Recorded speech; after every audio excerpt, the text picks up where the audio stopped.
Ինչպես է գնահատում Սերժ Սարգսյանի և Լևոն Տեր-Պետրոսյանի հանդիպումը, երեկ արդեն Լևոն Տեր-Պետրոսյանը հարցազրույց է տվել և ներկայացրել այդ հանդիպման մանրամասներ, դուք Ղարաբաղի խնդրի լուծում մեծ զրույցներում միշտ նշել եք Ղարաբաղի բանակցային գործընթացում ներգրավելու անհրաժեշտության մասին և քանի դեռ Ղարաբաղը այդ գործընթացներում չկա, ապա խնդիրը լուծում չի ստանա։ Ըստ էության Լևոն Տեր-Պետրոսյանը ակնարկում է կամ հստակ տեքստով ասում է, որ սեղանին այս պահին դրված է փաստաթուղթ և այդ փաստաթուղթը մադրիդյան սկզբունքներն են։ Արդյոք կարող է այս փաստաթուղթը ընդունելի լինի բոլորի համար, այլևս ոչ մի թիս հող կարգախոսը ակտուալ չէ։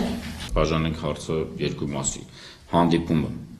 Շատ ուրախ եմ, որ այդ տեսակի հանդիպումներ տեղի ունեն։ Շատ ուրախ եմ, որ այս միասնության էներգիան, կոնսոլիդացիայի էներգիան, որը մեր մոտ ձևավորել է, միտված է դեպի դրական քայլերի զարգացում։ Ուրախ կլինի, որ այդ էներգիան գործողությունների վերածվի։ Հույսով եմ, որ այդ մեկ ժամվա ընթացքում տարբեր հարցեր քննարկելուց հետո նաև ապագայում մենք միգուցե ինչ-որ չափով կընկալենք, որ տեղի են ունենում գործողություններ, որոնք մեր բոլոր այս համախմբման էներգիան դեպի ճիշտ միտումներ են տանում, դեպի այն բոլոր բացերը, որոնք մենք կարողացանք այս մի քանի օրերում հասկանալ, ավելի լավ կազմակերպվելու խնդիրներով, թե ինչպես ենք մենք այս ամենը տանելու։ Իսկ այն, թե ինչ փաստաթուղթ է բանակցելուց, մնում եմ նույն իմ կարծիքի միջև Լեռնային Ղարաբաղի Հանրապետության ներկայացուցիչ չլինի բանակցային սեղանում, որևէ գործընթացի սկիզբ ես չեմ տեսնում։ Մինչ այդ բանակցությունները միտված են իրավիճակի զսպման և կարգավորման, այսինքն նույն վիճակով պահպանման խնդիրներին քննարկելու։ Մինսկի խմբի կողմից, ասենք, մադրիդյան սկզբունքների փաստաթուղթն է այնտեղ, թե որևէ մի այլ փաստաթուղթ երևի այնքան կարևոր չէ, որովհետև բանակցային իրական գործընթացը կսկսվի Ղարաբաղի այնտեղ ներկա լինելու։ Իսկ մնացածը մենք պետք է հասկանանք ելնելով մեր շահերից։ Շատ ժամանակ մարդիկ, որոնք փորձում են խոսել տարածքների կամ ինչ-որ բաների համար, պետք է նաև հասկանան, որ ժամանակը բերում է իր տրանսֆորմացիաներին։ Եթե 94 թվականի վեր տարածքները անվտանգության գոտի էին ծառայում, ապա 2006 թվականի հանրաքվեից հետո և սահմանադրական հարցերի Ղարաբաղում քննարկելուց հետո Արցախյան սահմանադրությունում այլևս չկա որևէ անվտանգության գոտիների կամ այլ տարածքների մասին։ Այդ ամբողջը իրավաբանորեն կոչվում է Լեռնային Ղարաբաղի Հանրապետություն և մարդիկ էլ և աշխարհն պետք է գիտակցի, որ այդ տրանսֆորմացիաների շրջանակում պետք է արդեն նոր իրավական իրավիճակ է հանրում։ Միգուցե մադրիդյան սկզբունքները այս րոպեին ժամանակին ինչ-որ իմաստ ունեին քննարկելու, մյուս տեսակետից մենք պետք է հասկանանք, որ այն ինչ-որ հիմա իրենք խոսում են, դա ընդհանրապես սկզբունքի գաղափար է, որ ֆիքսում են։ Հարմար է թող ֆիքսեն, բայց թե ինչ է դրա տակ բացված լինելու, դա արդեն ինձ թվում է կգա բանակցությունների ժամանակ և միայն Ղարաբաղի ներկայությամբ։ Ըստ իս, ընդհանրապես պետք է սեղանի շուրջ նստած լինեն երկու կողմը միայն,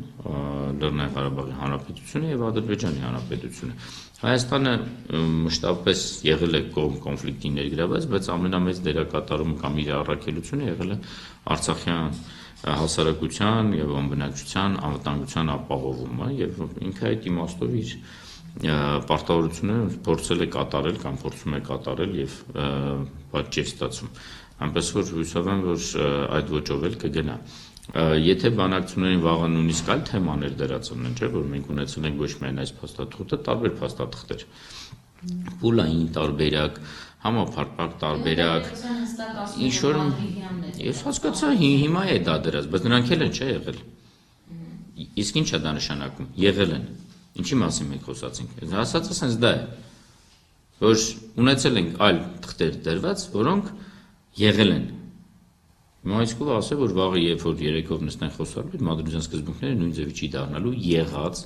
վախտին եղած փաստաթուղթ։ Այնպես որ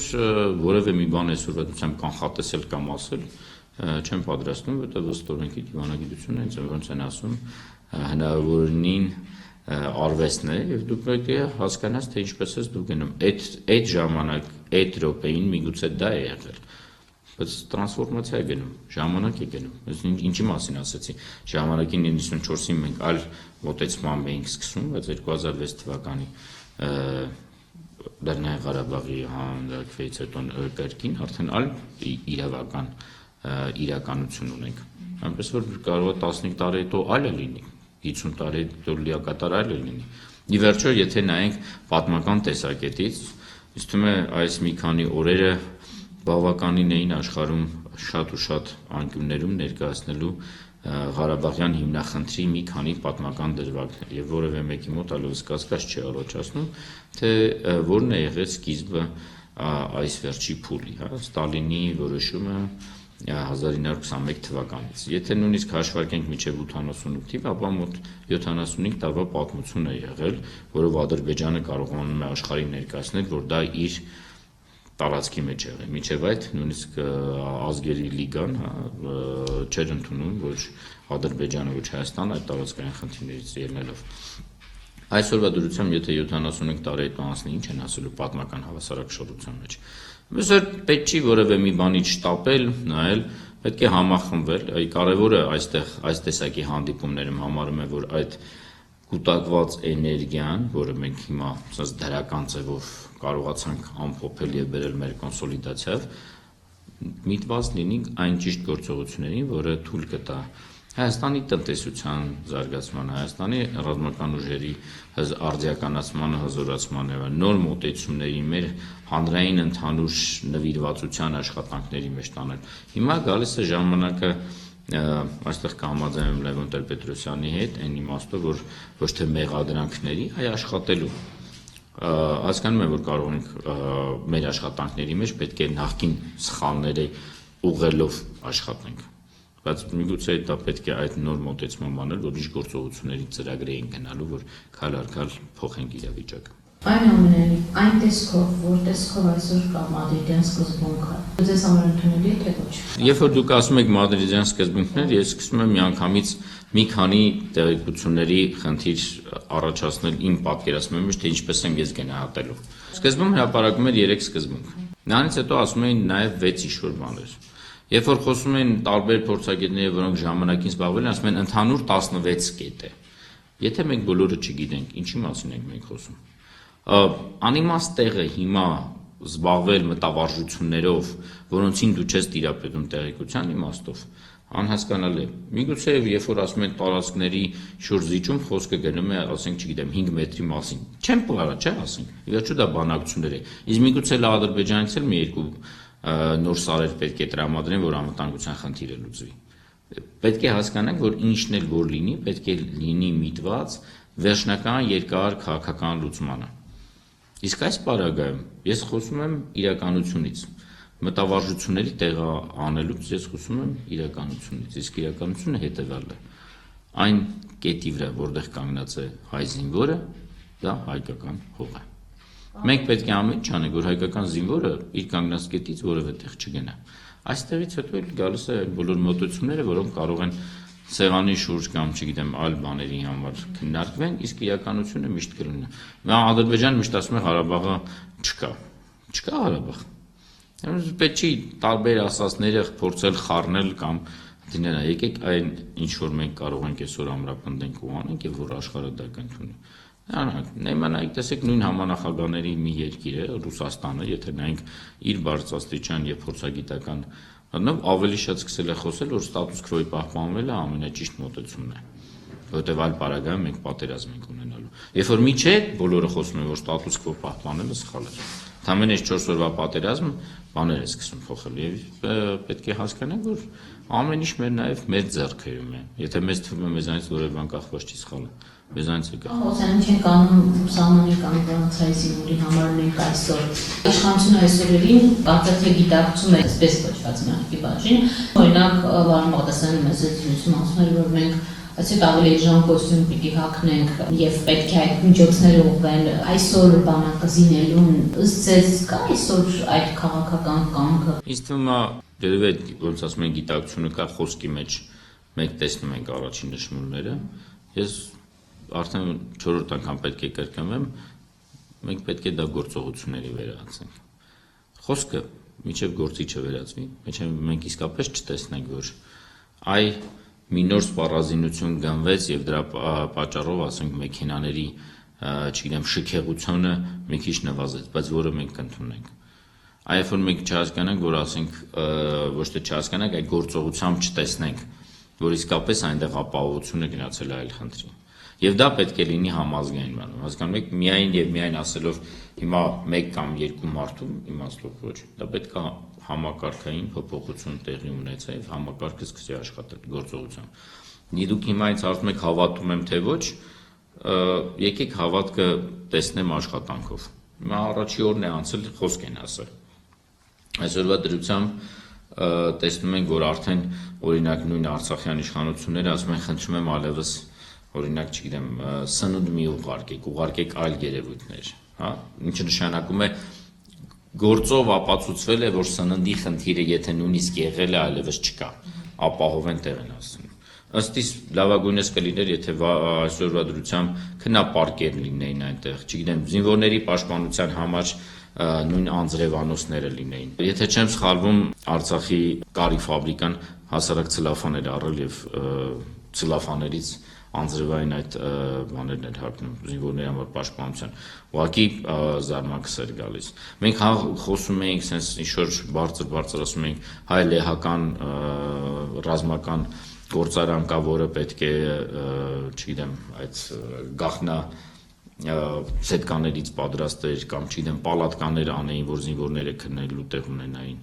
Խնդիրները պետք է իմանան եւ դա աշխատանքով, այլ որ կլսենք հաջորդ հայտարարությունը, որ լավ, էլ քնապարկ, չգիտեմ, այս պալատկեն պետք չէ, էսի պետք չէ, եկեք մի հատ ուրիշ բան կասենք, որ նաեւ այս հարցն է լուծվել։ Երբ որ կասեն այլևս կապի միջոցների խնդիր պետք չի, կասենք այս մի հարցն է։ Եվ այսպես քայլ առ քայլ, փուլ առ փուլ մենք դա պետք է տեսնենք գործողությամբ, երբ որ դա ասեն։ Իսկ մնացածը դե լավ է որ ասում են։ Ինչ ասեմ, առաջի քայլը արել են, ասել են։ Հիմա տեսնենք երկրորդ քայլը։ Այն ինչ տեղի ունեցավ 4-օրյա պատերազմի ժամանակ հնարավոր էր կանխել, որ տեղի չունենար։ Բազմիցս խոսվեց, որ մենք հետախուզության թերացում ունենք այստեղ։ Պապոս Սահակյանը հայտարարում է, որ իմացել են, ճիշտ չեն հաշվարկել ըստ էության։ Կարող էր կանխվել այս ամենը։ Ում թերացումներ պետք է կոնկրետ մարդիկ պատասխանատվության ենթարկել, ընդհանուր մինչև պաշտոնից հեռացնել։ Եթե նայում ես այլ երկրների փորձին, միգուցե ուրախ կլինեի մի քանի մարդկանց հրաժարականների մասին, ինքնահրաժարականների մասին լսել։ Դա դնում եմ մի կողմ։ Անպայման որ պետք է հետաքննվեն բոլոր խնդիրները եւ մեղավորները միգուցե պատժվում են։ Դրա հետ միասին հասկանում եմ, որ եթե նույնիսկ հայն րոպեին շատ ու շատ միգուցե պաշտոնյաներ տեղից դուրս գային, դեռ չի գալու նոր մարդը, որը կարող է ավելի լավ որոշում կայացնի։ Մենք պետք է հասկանանք, որ դա համակարգ է։ Դրա համար եմ ես խոսում համակարգային լուծումների մասին։ Այն որ թերացումներ եղել են, դա մասին հասկանալի է։ Եթեներով եթե խոսենք, այո, շատ բաներ կարելի է միգուցե կանխատեսել։ Մենք կամ այնպես անել, որ չլիներ, բայց հիմա ինձ թվում է այդ եթեների ժամանակը չի, հիմա ժամանակն է ապագայում այս սցենարները չկրկնվելու համար, որն է իմ ճիշտ քայլը, որ մեզ պետք է անեմ թույլ չտալու համար։ Ցանկացած բացասական երևույթ, չինական փիլիսոփայության մեջ ասած, ունենում է նաև դրական խնդիրը։ Քաոտիկ իրավիճակների մեջ, եթե նայում ես չինական նույն փիլիսոփայության կամ քերականության մեջ, երկու տառով է նշվում քաոսը։ Մեկը վտանգ, մեկը հնարավորություն։ Հիմա մենք վտանգը տեսանք, գիտակցեցինք, հասկացանք։ Մեր տղաների, այն հերոս տղաների շնորհիվ թույլ տվեք նաև իմ ցավակցությունս հայտնեմ իրենց ընտանիքներին, մեր վիրավոր հերոսներին արագ ապաքինում, բայց իրենց շնորհիվ այդ վտանգի առաջի փուլը մենք կարողացանք հաղթահարել, դիմակայել եւ պաշտպանեցինք եւ նաեւ բոլոր այն այսօրվա դրությամբ տղաների, որոնք առաջին ագծում կանգնած են եւ այս պարագայում չեն բաժանի հասարակ զինվորից միջև գեներալը, որտեվ տեսել եմ թե ոնց են բոլոր աստիճանների մեջ հավասարի նման այնտեղ կանգնած ու պայքարում են բոլորին քաջառողջություն, բարի ծառայություն, բոլորը վերադառնան տուն իրենց այդման։ Իրենք այս առաջի մասը ապահովեցին, հիմա գալիս է հնարավորության մասը։ Ինչքան ենք մենք այս իրավիճակից կարողանալուց դեպի զարգացում, դեպի հզորացում տանել մեր անունը։ Դա քրտնաջան աշխատանք է, սկսած դիվանագիտության ոլորտում, դուրս եկած նաև մեր օրենսդրական խնդիրներում, կառավարման համակարգերում եւ ամբողջական համակարգում։ Իսկ այն որ բոլորի այս հետևանքները նաև ուսումնասիրվելու է եւ եզրակացությունը չեմ կասկածում։ Ցավոք սրտի շատ ժամանակ եղել, որ հետաքննել ենք, եզրակացություն ենք կարծել, բայց նույն ձևին նույն սխալ կրկնել ենք։ Այմագլխավոր որ այդ նույն սխալը այլևս չկրկնենք։ Այս մի փուլն է ինձ ավելի հետաքրքիր այս բարագայում արդյոք մենք այս մեր խմբվածության միասնական էներգիան այդ ուղղությամբ կտանենք, այդ աշխատանքի կտանենք, որը աշխատանքով կապացուցենք, գործով կապացուցենք, այլ ոչ թե միայն խոսքով։